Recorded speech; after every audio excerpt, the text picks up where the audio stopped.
Steffi was a lonely girl, but she didn't understand the world or any of these problems made in her head.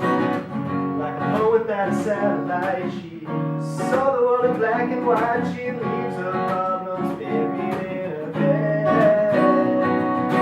Maybe I could try and help her ease her mind. No, I don't think that I could let it go. Hold on to who you are, because your regrets, they won't take you very far.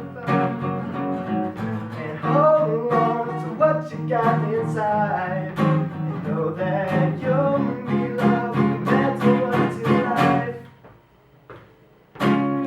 She hits a bottle late at night. To try to run away, she'll fight to keep herself adrift from any landing sights. But now she's driving in the car to get away someplace from far, convinced she's lost her sanity from Mars. Maybe I could try and help her ease her mind. No, I don't think that I could let it go. Hold on to who you are, because your regrets, they won't take you very far. And hold on to what you got inside. Know that you'll need love no matter what's in life. She holds the key. The answers lie, it's in this solitude. Just find what you love who you are, and you'll find the good in this life's hard. And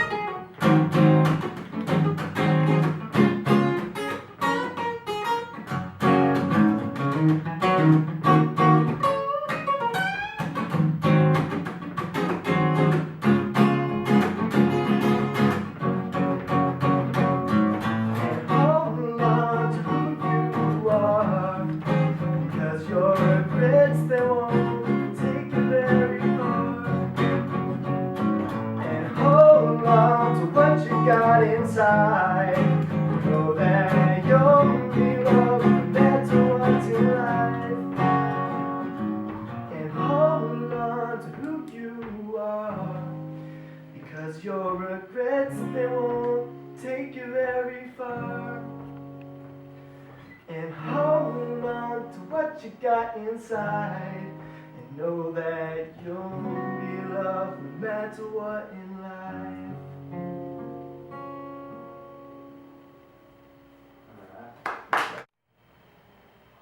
You make me feel like I am drowning, but swimming to the surface never crosses my mind. Time was well wasted getting lost with you.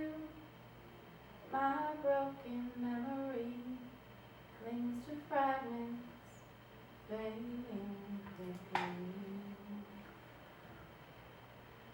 Scratch goes the record and whisper goes the wind.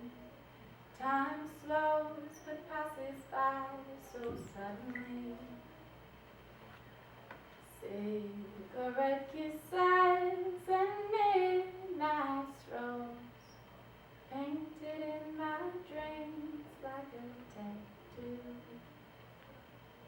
She waits for you on golden beaches, red wine and good times await your return. Though I know I'm no more than a substitute, I hope that you remember that one night.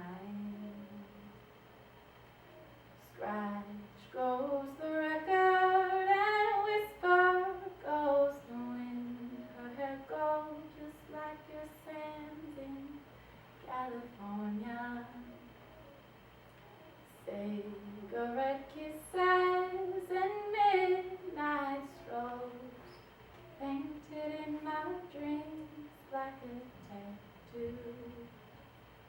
My mind, it swims, it's dipped in liquor, but oh, I can't forget those eyes, green as envy and dark as night. You broken soul with a heart of ashes. My mama says I shouldn't give a damn about you, but I do.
produce electronic music and stuff in my spare time. I actually did the EMAs last year doing that, but this year I'm gonna just play a song that I made up on the piano.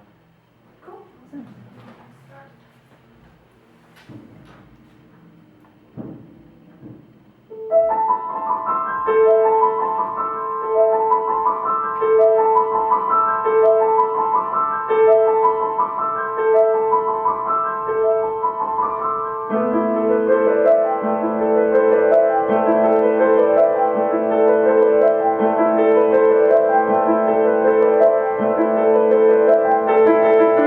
Awesome.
Okay, so I'll go a little more about me. I am from California, and it's really funny because I come here, as you can tell, I'm not from Montana, I tan.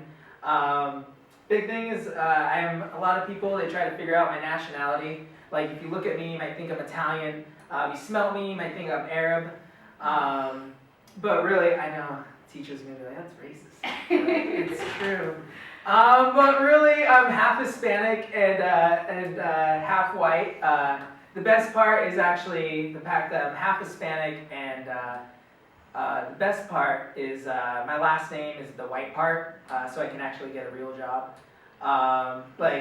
It's true. My last name's Kettlehake, you know, and I love it because that's how I'm here now. Because you know, when I filled out my college application, you know, I put white. But when I filled out my financial aid, I put Latino.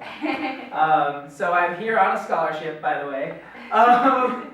Like, it's really funny because, like, since I'm half and half, my parents, you know, they knew what they had. Like, I work, you know, like a Hispanic, and it's great. My mom, the first toy she ever got me was a handheld, one of those handheld vacuum cleaners. I don't know if you ever remember the little hand vacs. And my brother had one too, and my mom would have us like go to our aunts and uncles and like just get on them and like have little races. And later on I realized, wow, I have a lot of white aunts and uncles. Turns out they weren't even part of my family. My mom started her own cleaning service. It was called Dos Bambinos. So she used me, child labor. That's not funny. Maybe it is. I used to think if the animal kingdom believed in the theory you are what you eat, does that mean tigers get their stripes from zebras?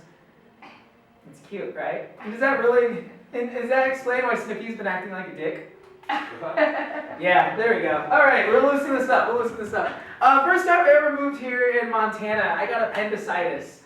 And appendicitis are awful, and I had to go to the hospital, had to have, you know, emergency surgery.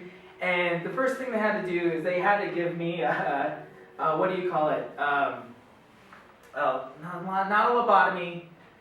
Appendectomy. Appendectomy. Thank you. I'm glad this is the charade sign for appendectomy. So anyway, so I was getting this the other day. I mean, in the hospital. Nah, that's a good thing. So basically, you know, I had to get an appendectomy. And if any of you don't know what it is, it's basically where they shove a gallon of watery solution up your butt. Okay. And so he's going in, and I was nervous, you know, and I was like, this doesn't usually happen to me, you know? And I was like, this never happens to me. But he goes on, and like, I don't even really remember him, you know, he was like 5'2", 220 pounds, ring on his right hand finger, I don't know, whatever. So he's going in, and I'm a little nervous, and he's like, well, you know what, relax, pretend it's a fish. And I was like, what? Go on. He's like, yeah, pretend it's a fish, because, you know, if you tense up, you're going to crush the fish. But if you loosen up, the water's going to fall out and the fish is going to die. Now Montana, I like how I have a microphone here. Now Montana, like, he's shoving a gallon of watery solution up my ass, and he wants me to feel guilty about suffocating a metaphorical fish? Doesn't seem right. And then I paid for him, too, yeah, $1,000. It was worth it. That wasn't even a joke, that was weird. Anyway, so people think I'm gay. Just talk about that. And it's really funny. I asked someone, why do you think I'm gay? And they're like, because you talk with your hands and you have tight pants. And I was like, I'm from California. So anyways, but it's funny, like, they always do. And I decided to start my own, like, coalition against this, you know? Against, like, I want the straight guys. You know, it's okay. We don't have to be labeled. We can do dance. I like martinis, whatever, okay? So that's why I've started my own coalition. It's called Friends Against Gay Stereotypes. FAGS. Yeah, and I don't even have to erase the graffiti off my garage. It's perfect. You know, we're going to talk about different types. Like, I like to watch really crappy reality TV. That does not say anything about sexuality. I love Teen Mom. Teen Mom is amazing, okay? Now there's a Teen Mom 3. Okay, it's great. But the only thing is my manhood is in jeopardy when now Teen Mom is on Mondays and you have Monday Night Football. Which one are you going to choose? Your man card is in jeopardy. Alright? For me, it's easy. Teen Mom. Because they score way more than any Raiders-Chargers game. I mean, think about it. 7 kids, field goal. I'm going with Teen Mom. I'm really bad at dating. Really, I didn't even start my timer. Do you know what time I'm at? You good? Okay, you know, I'm really bad at dating, and that's because my mom is super Catholic, and she never taught me anything, you know, like, she's like, you'll learn about ladies when you're married. And so, like, for the longest time, I used to think when you grabbed a lady by the chest, it was called cropping a field. Little did I know it's called cop a field, but in my mind it made sense, because if this was cropping a field, the gay version was shucking some corn, you know, like, I'm shucking some corn, I don't know what you're talking about. You're welcome. That's probably not going to fly with it. But I love the beginning of the semester every time, because since I'm really bad at communicating with women, I always ask like the 3 questions, you know, to be not a creeper, you know, like I actually have an excuse to talk to girl. I'll be like, hey, what's your major? Be like, oh, what class are you taking? How do you like this teacher? And I sniff their hair and I walk away. Do it every semester. I look forward to it every semester. So I failed PETSA 3 times. That's great, which is really difficult. Did any of you guys take it multiple times? Nope. All right. Well, I guess I'll write about it in my WPA. But I'm so bad at like talking to girls that the worst part is saying goodbye. Like I was talking to this girl at this gathering. This is college party. And we were talking for an hour, it was going great, and I wanted to give her a hug, you know, so I was in hug position, ready for it. And she wasn't in hug position, so I was like, you know what, she's a nice lady, she's fancy, so I put my hand out, and I was like, shake your hand, I'm a gentleman. Well, she doesn't respond, and about 5 seconds go by, and guys, you've probably been in this position. It's awkward when you just have your hand, it's basically you just have your ball, I won't say balls, because that's inappropriate. We basically just have it there, and I just said balls. So you just have it right there, just laying there, just swinging there, you know, just right there. And so I didn't know what to do, so I just curled up my hand and I punched her in the shoulder. And I just looked at my hand, I looked at her, I looked at my hand, I looked at her, and I said, you should have just hugged me, and I just ran away. Do that 5 times in a month, and you're awkward. But even when a girl is obviously wants to hang out with me and talk to me, I still manage to mess it up.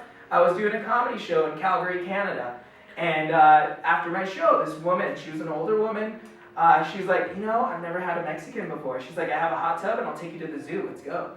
I was like, all right, she had me at a zoo. I was like, they have a new penguins thing? It's awesome. Who doesn't love penguins? I won't do that again. Who doesn't love penguins? And so I was like, yes, but then she was like, well, compliment me. And I was like, oh, okay. I'm usually really bad at this, but I was thinking about it and I was like, okay, let's compliment. She's older, but she looks great. So I was like, you have a butt like an 18-year-old. And she's like, oh, thank you so much. She's like, this thing, and so excited. And then she's like, well, compliment me again. And like most guys, once you do it once right, you're like, oh, I got this. I was way confident for this one. I was like, what? She like said, I called her young, let's go younger. She likes to compliment her butt, let's go for her breastises. So, you know, I was like, all right, I got this. So as I was about to say something like really poetic, something really romantic, something Nicholas Sparks would just like be envious of, I ended up saying, hey, you got tits like a 12-year-old. I didn't go to the zoo that day. Needless to say, and it was not good. How much time do we have left? Pretty much. I'm done? That's pretty much it. I'll end it at that. Thanks. Thank you guys. For you is called In Over My Head, and it goes like this. 2, 3.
when I let you.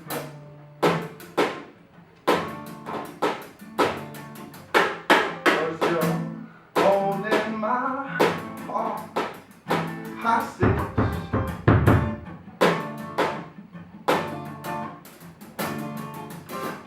You're holding my heart hostage.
My name's Ethan Ryan. Yeah, I guess away we go.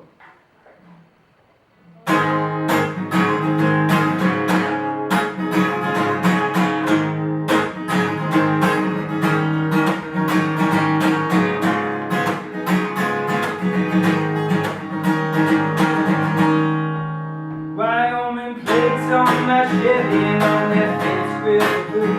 Country music on the radio, getting back to my roots. Ain't as country some hell. I don't grab no damn horse. I have mules and I have goats. Sure as hell did not yours. Oh yeah.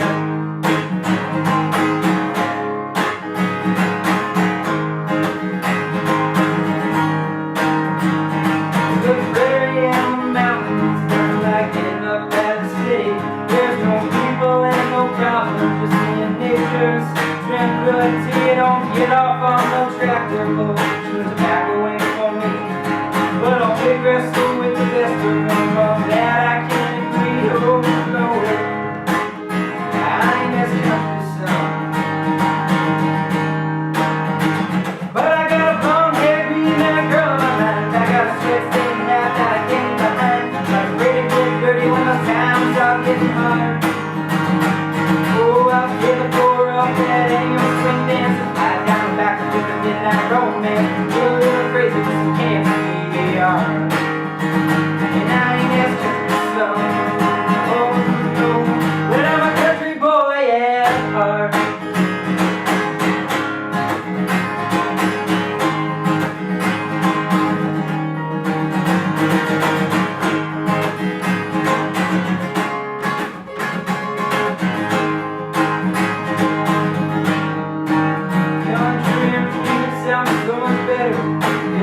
Pickup truck, the static of the speakers, Johnny Cash is wishing me some luck.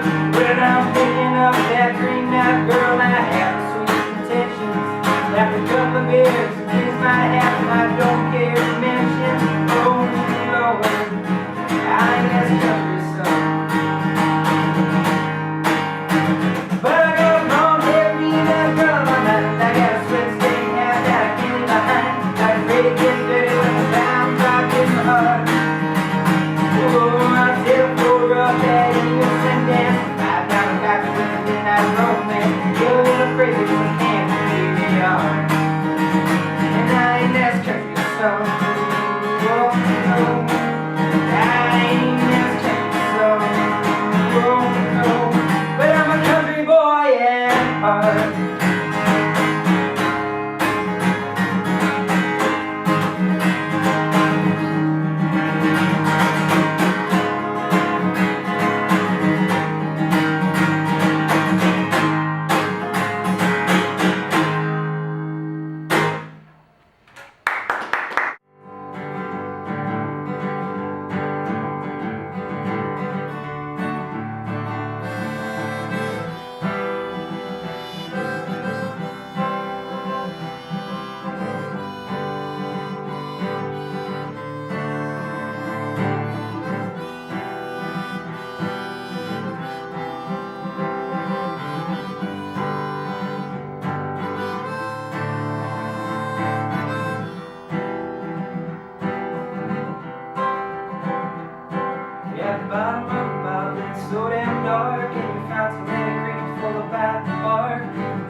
with stitches, picking out teeth down there in the mud. My clothes torn, tattered, and stained with my own blood.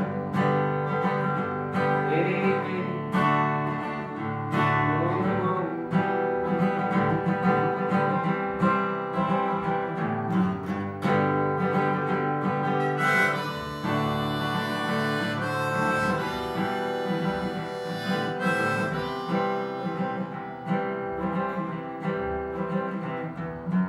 Worked myself out, her eyes didn't meet, and knelt by my side and held me to my feet. Told me her name and asked, are you okay? 'Cause I was going the wrong way, down a one-way road to hell.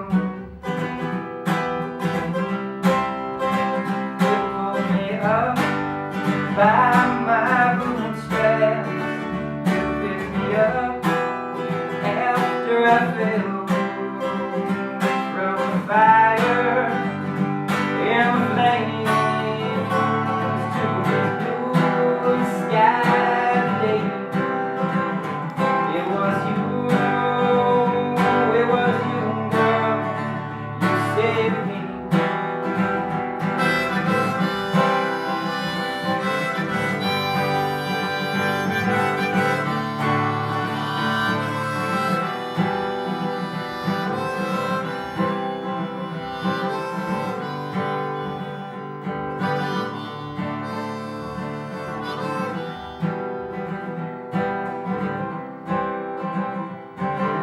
People always say, man, what are you doing? If you give your heart away, your life will be ruined. But I shake my head and say to hell with you, 'cause I was going the wrong way, down a one-way road to hell.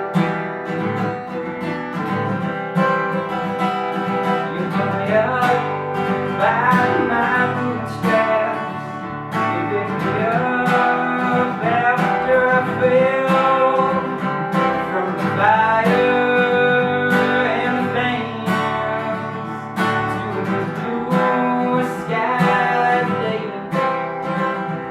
It was you, girl, you saved me.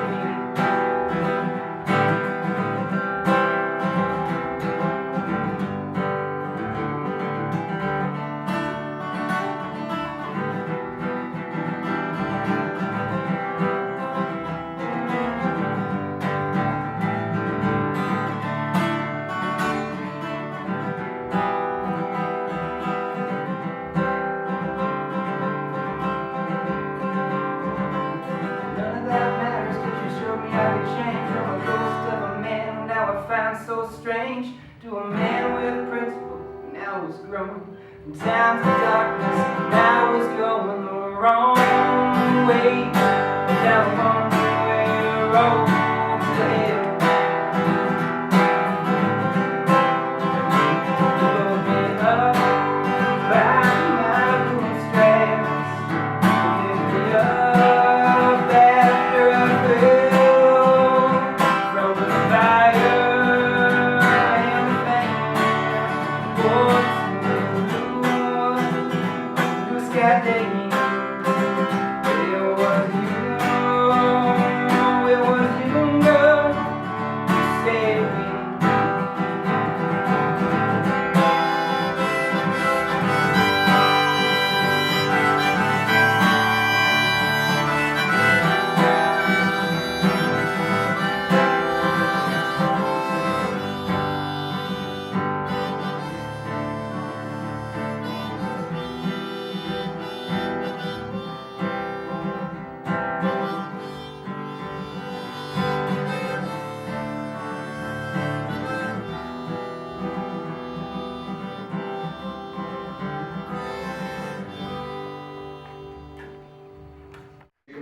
From Japan. I major in economics. Yeah. I just knew about this audition today, just now. Okay. Yeah, I really wanted to attend this audition because I want to show my dance, which is breakdance. Okay. All right. Yep. All right.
well, I'm also from Japan.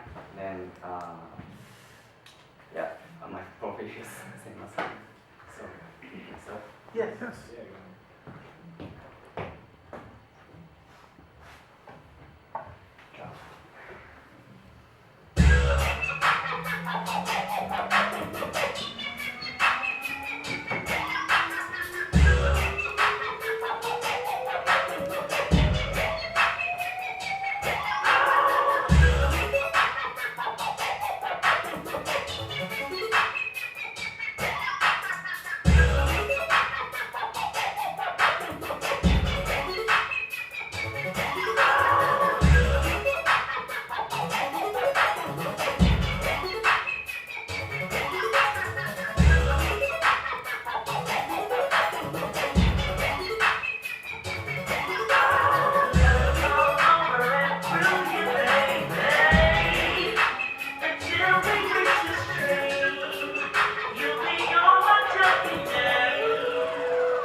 diagnosed with rheumatoid arthritis.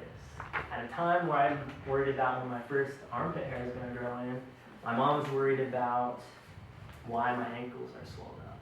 She took me to about a half dozen doctors, and we finally get to this one. The lights are dimming down. I'm trying to figure out this lady's going to tell me what's wrong with me. She walks in. She goes, "Brian, you're diagnosed with rheumatoid arthritis." Well, I was 11. I didn't know anything. Didn't even know how to pronounce the word. I was like, rheumatoid arthritis what? Is that why I don't have any armpit hairs and all my buddies in PE class has armpit hair? My mom's in the corner crying. This is gonna be expensive, and my son might be stupid. So a few years pass, and my mom decided to send me to arthritis camp. I didn't know whether to be excited or depressed. I mean, these are all people with the same thing I have. Are we all going to be wearing helmets when we're swimming in the swimming pool so we don't get anything else swollen up? So I walk in and immediately notice there are overwhelmingly more women than guys. I was 14, you know. That's scary. That's a scary thing when there's like 3 guys my age and like 5 other girls. And this one girl walks over, so she must have thought I was cute. I mean, talking to the one guy that didn't have armpit hairs when he was 11, right? Talking to me. Or maybe it was just the fact that there was 3 other guys her age. That's why she talked to me. So we immediately kick it off. We're going to the hot tub, you know, having fun. And pretty much all the activities at arthritis camp are in the hot tub because we all have swollen joints. We're not out there playing basketball or riding bikes. I mean, that's painful stuff. We're swimming in the heated pool. So she tells me, meet me at the TP at 10 o'clock, because we had a curfew at 11. Even at 14, I know what that means. That means meet her at the TP at 10 o'clock. Don't be late. So 10 o'clock rolls around. She gets there before I do. She's hiding in the TP. I get there. I can't find her. I'm like, oh no, she bailed on me. She scares the heck out of me. And then she grabs my hand, takes me down the woods that was just on the other side of the lodge.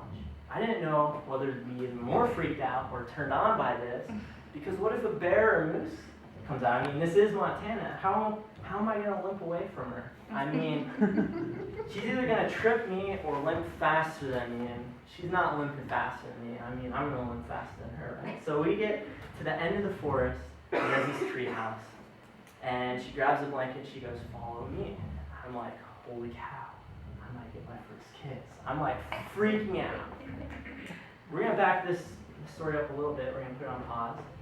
One of my greatest things about having arthritis, yes, there is a couple things, is I met one of my best friends who lives in Minnesota, but his dad lives here, and I get to visit him in the summers when I was 14 and 15. And one summer he comes and visits me, and he brings a suitcase. I was like really eager to see what's in the suitcase. So we're in my room, he brings the suitcase, I'm like, oh boy, the new Halo game coming out. He pops it open, what's in it?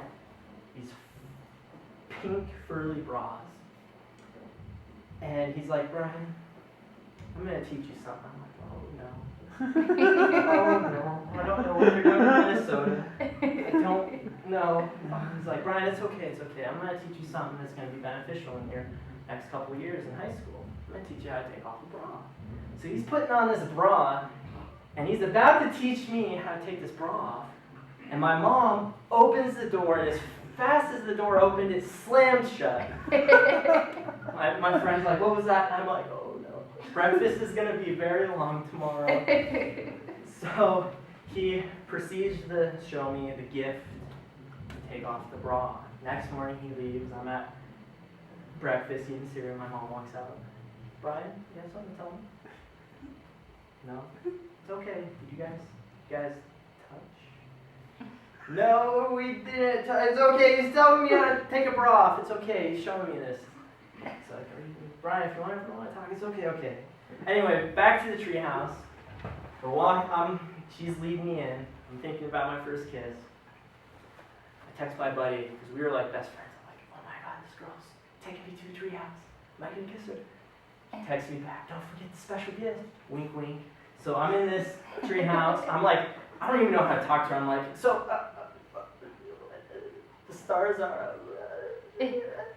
She's like, Brian, it's okay. She grabs me. We start kissing.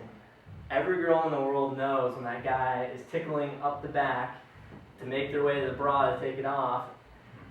As I start, she goes, Brian, we're at arthritis camp, and I have an athletic bra, which you probably don't know what that is. And it's 5 minutes till curfew, so she grabs the blanket, she's walking away. I watch her disappear into the dark. I didn't even get to say goodbye or goodnight kiss. And I texted my buddy, what's that athletic bra? He texted me back, well, I was going to show you how to take that one off next summer.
I broke in to show you.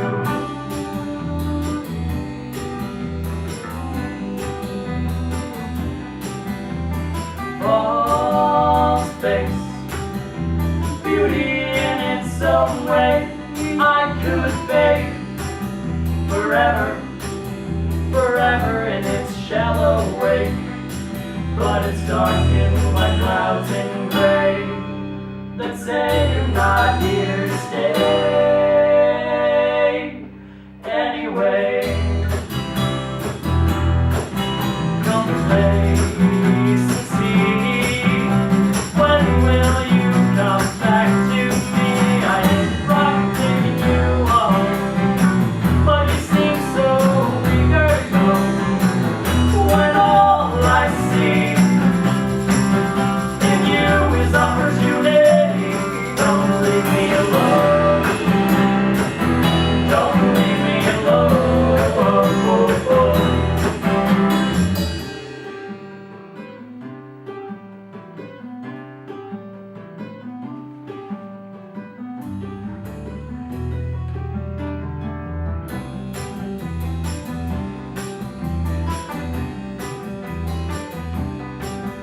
Your eyebrows arch like mountains moving in the dark envelope of you, draped in deceitful blue.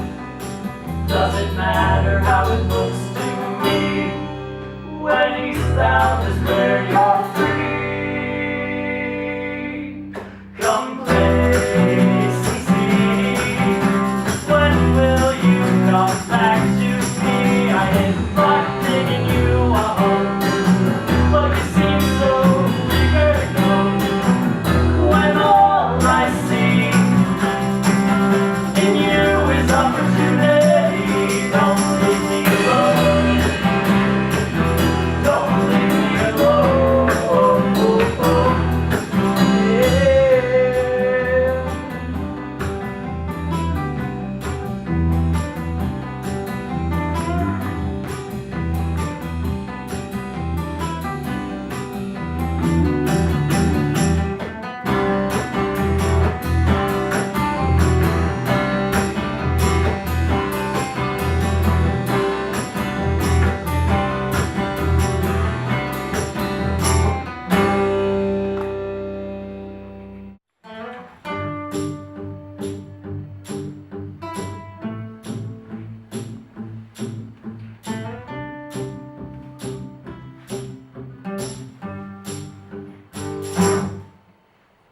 I think I'll have some kerosene in my cereal today. Close the doors, close the blinds, I'll eat myself away. Or maybe I'll just drink it straight.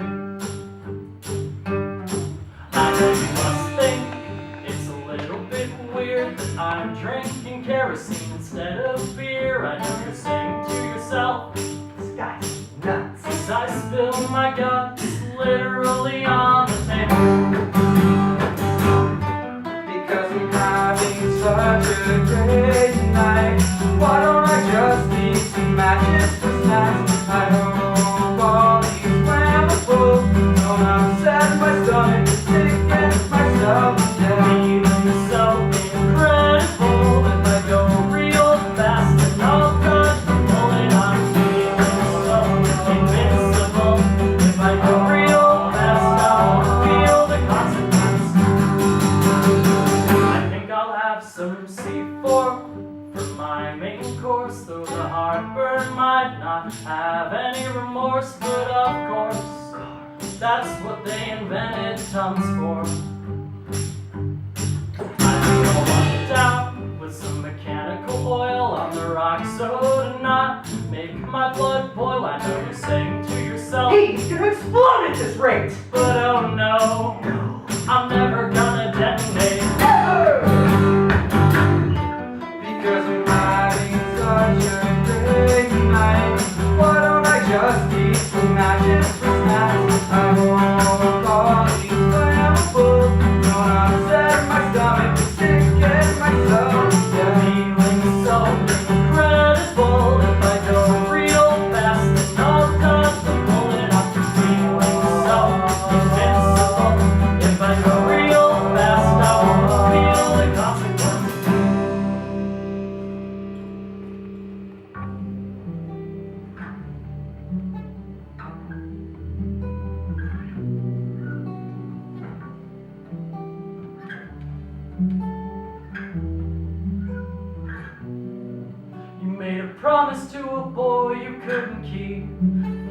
broke it like your It's windshield. just a Just shadow. wondering why this had to This happen didn't have to happen. and what you were We thinking. didn't think You it said all. these three and I are